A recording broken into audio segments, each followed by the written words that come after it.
Hello, I'm Lynn Kermondo for YogaUOnline, and I'm here with Laura Staton. Laura holds a master's degree of science in occupational therapy from NYU. She's an IAYT certified yoga therapist specializing in injury rehabilitation, and she teaches continuing education and professional development courses for both IAYT and the Yoga Alliance. In addition, Laura teaches at her own home studio in Brooklyn, New York, and at the popular studio, Yogis and Yoginis. She also teaches adaptive yoga for the Samamkaya Yoga Back Care and Scoliosis Collective in Manhattan. Her recent book is called Yoga Bones, a comprehensive guide to managing pain and orthopedic injuries through yoga. Prior to becoming a yogini, Laura was a dancer and choreographer with a BFA from the Juilliard School. She also co-authored the book, Baby Om, Yoga for Mothers and Babies. So welcome, Laura. Thank you. I know this is what you do for a living. You take care of people's backs, but I went to the website of the Association of American Chronic Pain Association, and they put the kind of what I'm going to call the epidemic of back care into some pretty graphic terms. So let me just give you a couple of the stats. Lower back pain is the 5th most common reason for all doctor visits in the United States. That's pretty shocking. 25%, 1 in 4 adults in the US report low back pain lasting at least 1 day in the last 3 months. 7.6 say it was severe pain in the past year. 1 in 5 are limited in the activities of daily living because of their low back pain. And it appears that low back pain does not live in the realm of the elderly, which some may assume, in fact, can hit people for a bunch of reasons at any age. So question for you to start with, Laura, what's going on? Oh, that's such a big question. I keep as you're talking, I'm flashing through all of these different things that I know as like an answer. And I guess what's going on is that we are, the less active you are, aside from an acute injury, so we can talk about that later, but the less active you are, or / the more you sit, often you can have back pain. So back pain, so we were joking earlier and I was like, oh my God, and it's not getting better. And it's probably not getting better and afflicting people, back pain is afflicting people who are younger and younger because people are sitting so much more. And bad body mechanics, not to mention just sitting, but all of us like doing our social media and our work and our leg forward craning posture, it really affects the curves of the back. And if you have poor body mechanics and you spend a lot of time sitting, which then does a lot of other things to like your hip flexor muscles and your quadricep muscles and other sort of sequelae happen when you have poor body mechanics, or even if you're standing too long and you're slamming, you're getting into a lordotic posture and you're slamming into your knees. All of those things can disrupt normal movement and also create tightnesses. Like imagine somebody like an example of this would be, imagine somebody who drives a truck or drives an Uber or a car or something, or just drives 5 or 6 or 7 hours a day. Like they're gonna have terrible back issues. They're gonna have to do so much to compensate for those back issues because they're sitting in a way that's not healthy for their body for that long a period of time. So, people that move more, if you're moving with any kind of relatively good body awareness or body mechanics, are going to do better. This is like taking up people that have like fallen, or students that have a lumbar issue or a back pain or back injury or something like that. But poor body mechanics and imbalance really create a significant amount of back pain. I'm glad you brought that up, because it's kind of a common belief that yoga is great for back pain. And it can be great for back pain, but a lot of doctors send their patients with back pain and they say to them, you should go to yoga, but they don't actually specify what kind of yoga. And for people with back pain, isn't it true that it matters how they practice, and it matters what kind of yoga they're taking, whether they're going into a big group class and they're doing 100 sun salutations and chaturangas and all kinds of things that with bad body mechanics might actually make things worse? Is it not true that how we practice yoga has a bearing on the outcome of how much yoga can help? People that have a lot of back pain should definitely be aware of not over flexing. So if you're in a class where you're doing a lot of chaturangas and you're doing like repetitive movements, but even more static classes can do that too.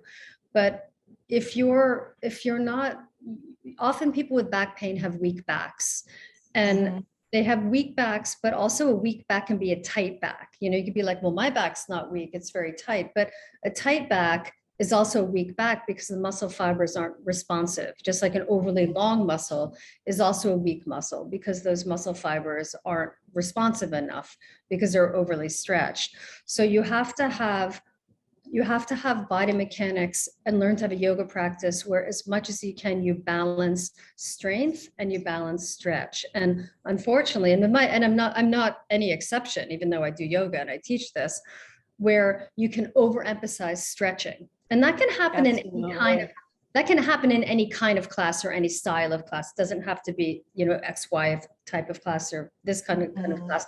All classes, all yoga classes can sometimes emphasize stretching over strengthening. And sometimes we always stretch the same things. And sometimes those things are like maybe the belly of the muscle or the insertion of the muscle and not enough of the origin of the muscle. So in other words, if you have a long muscle like a bicep or a tricep or the hamstrings, then it may be that the muscles aren't long or extended symmetrically. And so there's going to be weakness. Even if there's extension, there's weakness. So you have to really learn how to work where you're balancing the stretch and the strength. And often there needs to be more strength and stretch in the proximal joints. So the shoulders and the pelvis. And not, you know, I'm so happy you mentioned that, because I think that a lot of times people who have a tight back, they're not reading the signal correctly. What they need to do is strengthen, not do more stretching. They're missing the cue. The nervous system cue they're getting is tightness, but what's actually underneath that is weakness, not you need to lengthen this. You need to stretch your way out of this back pain. Is that, you know, you sometimes a fair thing to say? I think sometimes you need to do both, actually, because you have the paraspinal muscles, which are the muscles that are running all the way from occipital bone all the way down the length of the spine. And you have extrinsic paraspinals and intrinsic paraspinals. And the intrinsic muscles are the like famous multifidus and the rotatorius and the ones that connect the spine together. So those are very important when you have a disc issue or you know, a spinal issue, like a bony disc issue, a bone issue or a disc issue. Those are very important because they maintain the alignment of the vertebrae itself. So those muscles can be weak, but you could also be overcompensating with the more external paraspinal muscles, which feel ropey and tight and overstrong. Sometimes the quadratus overworks a ton because the psoas isn't working enough. So you can have both tight muscles and you can have weak muscles because you have intrinsic muscles and extrinsic muscles as well. So I think both can happen. So the question is how to figure that out. And that will depend on pain and location of your pain and what your injury is. It sounds like you're saying a balanced practice that doesn't lean heavily toward either length or strength is important, that you need both of those. Yeah, it's interesting because I know like right now I'm in this huge kick with my students about how much we overly flex our neck. So what do I mean by that is too much. And I started this with my, with dancing, that there's too much, we think of it as extension, but what it really is flexion, right? So it's sort of like can you guys see me? Yeah. So it's sort of like overly flat neck instead of having a cervical curve. And I mean, I've done that to myself. I mean, not consciously, but my yoga practice has done that. My dance training has done that, but certainly my yoga practice has done that, because we do these repetitive movements and we're not aware that we have to maintain the balance of our spine and the balance of our spinal curves. Because once you start to shift those bones and it starts to put pressure on the discs and the nerves, which are right there. They're all in like a happy marriage right there. And when something starts to get adversely and chronically affected, then you're going to start having pain. So, you know, I'm like in a big kick like that with my students, where they're putting their head in dog pose, where they're putting their head just as I'm talking to them, as they're looking at themselves on Zoom, if we're in a Zoom class, because there's a lot of this that happens with yoga, right? So well, there's Jalandhara Bandha right there, right? Well, that's different because that's a little bit lower and that's a conscious thing. People aren't, but people could be in dog pose and they have their head hanging, and then a dog pose and their head is hanging. And I'm like, okay, so keep your head where it is and then stand up and look at me. And everyone, I mean, but like, no, we don't think about that, because that's what the teacher is telling you, because that's what their teacher told them, and that's what their practice is, and that's what my practice has been. So, you know what I mean? It's like, it takes a long time, but you have to really figure out in all types of yoga, like how you are going to manage keeping the integrity of the body intact and not just sort of put it into a shape or put it into a form. Because for me, the primary thing and the way I teach is really maintaining the integrity of the structure, not getting into the asana. Right. And the experience and not just what does the pose look like. Yeah. And the practice and not the pose. Yeah. The experience in not necessarily even in the body, in the pose. I mean, yes, that's important, but the experience of the body working towards something, and how can you maintain a conscious awareness of as much integrity as possible, and not let something go or overdo something or underdo something to get into that pose. You know, and I've certainly overstretched joints, and, you know, we all have as yoga teachers, we feel like, oh my God, I wish I understood that 10 years ago. Wish I understood how not to hyperextend my elbows 10 years ago. But here I am fixing it now. So, I mean, I think when you have a teacher that says to you, you know, this is something you want to pay attention to, because 10 years down the line, and I think I was always one of the students that was like, no, I'll be okay. Yeah, exactly. I was like, actually, you know, either not that okay. You know, I didn't understand it, or now I know better, or something. So I guess way back to your first question, I think our yoga practice changes and evolves, and what we need to focus on changes and evolves. But I think you want to make sure that in terms of back pain, that you're really paying attention to this. I know this sounds obvious, but the spine. How is your spine moving? What are you doing that's causing compression or weakness in your spine? Do you have a number one? Because I'm going to ask you in a minute about people who come to class, or sometimes it's us. We have a pain in our low back and we self-diagnose and we say, oh, I have this or I have that. But do you have, for people who know they have low back pain and maybe they don't know what it is, they don't know, is it piriformis, is it sciatica? They just know they have a bit of chronic low back pain. Is there a number one caveat you would give them? Is there a red flag posture or pose or practice that you would say, if you're experiencing back pain, watch out for this? Too much flexion. Flexion in the spine, which for people who don't know, it's forward bending. Yeah.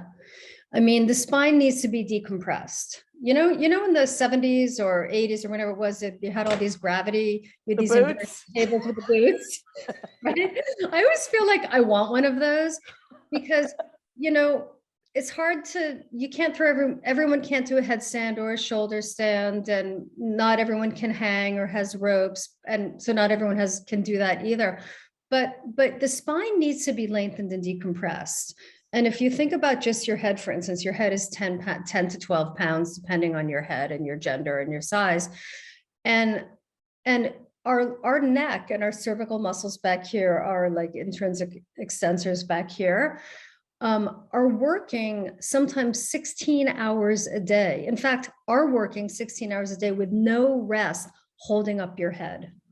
I mean, it's not like it's a lot. It's kind of intense to think about. Like, and they're kind of ropey, thick muscles. You have these suboccipital muscles back here. They need to be massaged and palpated, but they're not like chunky quadricep muscles. You know what I mean? Like you have all these nerves back here. So your muscles are working, your extensor muscles are working all the time to actually keep your spine long and lengthened. So your nerves and your nervous system can be healthy and function, do important work through the rest of your body. And if your spine gets compressed and the nerves get dysregulated and impinged, a lot of bad sequela happens.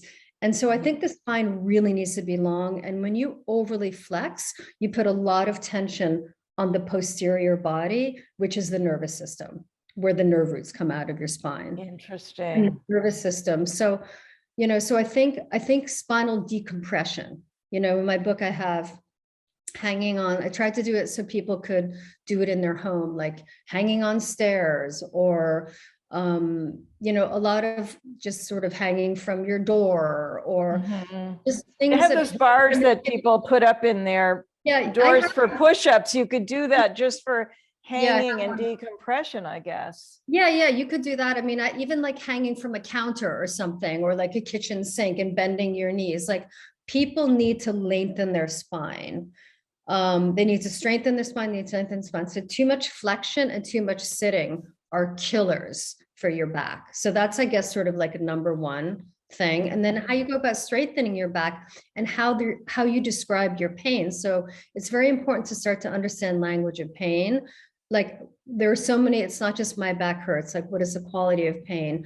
What kind of pain is it? Is it shooting pain? Is it muscular pain? Does the pain like is it a throbbing pain? Is it a deep pain? Is it a more superficial pain? Is it like a chandeliering? Is it a really intense pain? Like, and how much does it travel? Like, we need to get an understanding of the pain to be able to better understand sort of how much the nervous system is involved. And of course, getting an MRI, if you think you have a spinal issue, you should advocate for an MRI. What's your recommendation for someone who has chronic back pain? How long do you live with chronic back pain before you go, wait, I got to go get a diagnosis? If you have a client who comes to you and they've had back pain for a month, at what point are you saying, go get a diagnosis before I can work with you? I don't say before I can come work with you, unless it's acute. If it's acute, then I want to know what it is. If it's just like a chronic back pain, I would go work with them and try to help them figure it out. But I'd also, if I felt like there was any potential for a spinal involvement, which there generally is, I highly recommend that people get MRIs, because an MRI is really the thing to get. And I don't want to badmouth Western medicine, because I work in Western medicine and I love it. But, a lot of it it's sometimes hard to advocate for yourself to get an MRI, because MRIs are very expensive. So your healthcare provider will first give you an X-ray, and an X-ray isn't going to show what you need to. Would an X-ray show sciatica, piriformis syndrome? It would show arthritis. It would show arthritis, and it would show, like, an X-ray is really good for the hard bones, but it's not good for the soft bones. You need an MRI for the soft tissues, not soft bones, for the soft tissues. So people that think that they have sciatica or they self-diagnose. Yes, sciatica is common, I think. I know. And other people will be like, oh, you must have sciatica. But sciatica has a million different causes. And one of the causes, for the number is something like 90% of sciatica, is because it's a lumbar herniation. I hate to say it. People don't want to hear it. It sucks. But it's not just like, oh, my sciatic nerve is a little annoyed, because the sciatic nerve is actually 5 lumbar nerves. Well, 2 lumbar nerves and 3 sacral nerves. It's 5 nerves that combine into the sciatic nerve, and the sciatic nerve is really big and chunky, and that runs through exits your sacrum, and then it runs through your lower body. So if you have a sciatic nerve issue, it could be any one of the 5 nerves, and it could be any cause. And it's very specific too. It's not like it's one day I have a thing here and then I have a thing there. I mean, sciatica is happening in a specific place, is it not? I know you can have referred pain all the way down your back, all the way to your feet, but this is where I think self-diagnosing that I have piriformis syndrome, or self-diagnosing gets a little bit dangerous, because when you're talking about nerve damage, you're damaging nerves. Well, you're not, if that's what's going on. And you're not doing the right thing to help them. Yes. Like if it's piriformis syndrome, then you're going to work with that differently than if you have a lumbar herniation. If you have a herniation between L4 and L5, that's going to impact the sciatic nerve. So you're going to work with that totally differently than you're going to work with piriformis syndrome. And if you don't know which one you have, then you're not, whoever you're going to is not going to be able to help you enough, and it's important that, that people find out, because then once what's going on, so they know what to do. Okay, so the good news is that yoga can be very helpful for all of those things, can't it? Oh, yoga's great. I mean, I think yoga, that's why I've been doing it for so many years. I always come back to it, even though it has its pitfalls. We all know that, but frankly, what exercise doesn't have its pitfalls? You can't, yoga in a way is so comprehensive that it's a practice that can last you through your lifetime. So in some ways it has less pitfalls than other kinds of physical practices, because you can sort of modulate your practice and the types of practice you do depending on what kind of experience you're having, whether it's like emotional, or whether you want more of a meditative quality, or whether you want to work specifically on, injury prevention or injury rehabilitation.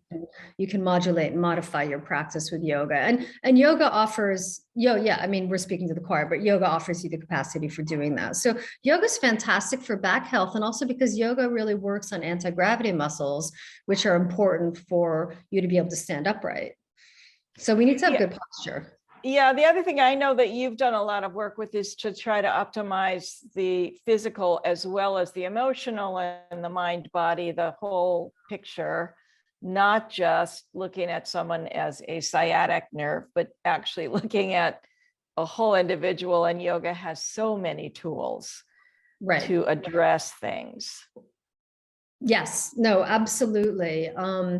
And people can really learn to follow their own self as a guide, because if something that you're doing is not working for you, and if you're in pain, when you leave class and you're in pain, or you have a chronic shoulder thing, or a chronic knee thing, or a chronic hip thing, and that's going on for years, it might be time for you, if you haven't gotten it checked out. And I know a lot of people have a lot of teeny little bits of pain here and there. It may be time to just kind of change up your yoga practice, fully change it. You can go into more of a pranayama type of practice, or a more mindful or gentler type of practice, or a more meditative kind of practice. But, if you keep sort of going inside what your own honest experiences with your body and with your mind-body connection, I think yoga is a great guide for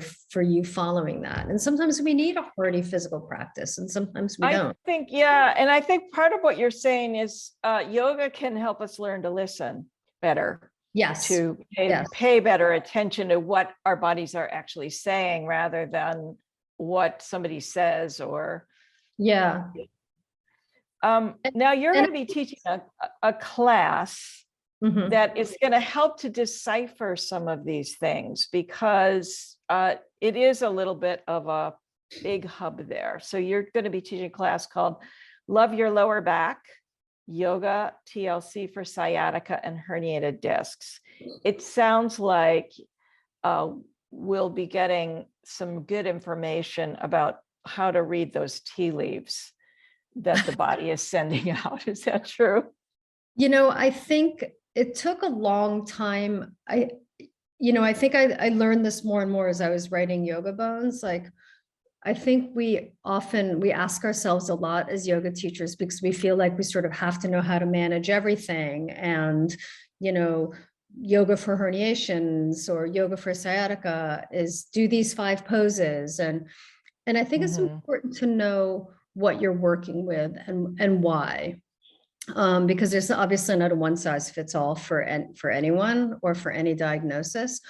But I think it's really important as yoga teachers and yoga practitioners to understand the structure of the spine and what is a herniation and how do certain movements affect herniations.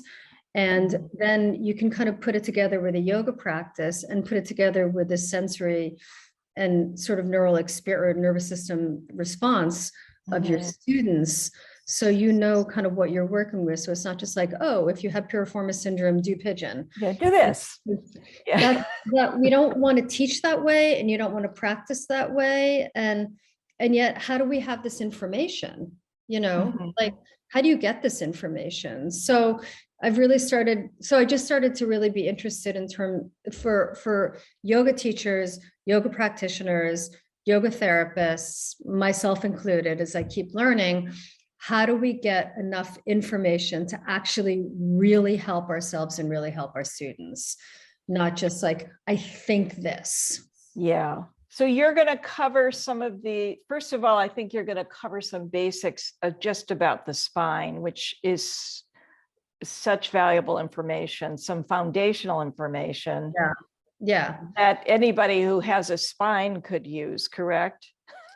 Totally, because people also have differing opinions. Like if you're on any kind of yoga therapy group, like, I don't know, on Facebook or whatever it is, like there are always people that are like, saying one thing, people contradicting each other, people insulting each other. Like it just goes on and on and on. So like no one has all the answers, but I think that there are very stable, like factual bits of information that people need to know. And one of them is how the spine functions. How does the nervous system function as best as or as much as we need to understand it or can understand it now for this. And so I do try to just like pare things down into simple ways. So, if you have somebody fighting with you about how to handle piriformis, like let's try to stay out of that kind of arena where everyone is feeling just territorial and possessive about everything. Yeah, like, I mean, that happens in medicine, it happens in yoga, it happens everywhere. Let's just sort of all try to work together and understand as best we can what's going on and why might some types of movements be contraindicated. Awesome. And different bodies can have different responsiveness, but you want to make sure, like, I would like to help give people the tools. We call it in therapy that, I can decide to do something with one patient. Someone else can decide to do something opposite with the same patient. But I have to be able to understand my clinical reasoning, which means I have to understand the issue. So if you have yoga students understanding the issue, then they can decide what to do, but they have to be able to support it. Awesome. Well, it sounds like a fascinating and really informative class. I can't wait to see it. Laura, thank you so much. This has been so much information and I think really useful. So thank you for spending time today with me. Thank you. It's been awesome. And we'll see you in your course. Great. Thank you so much. Namaste. Bye-bye. Wonderful day.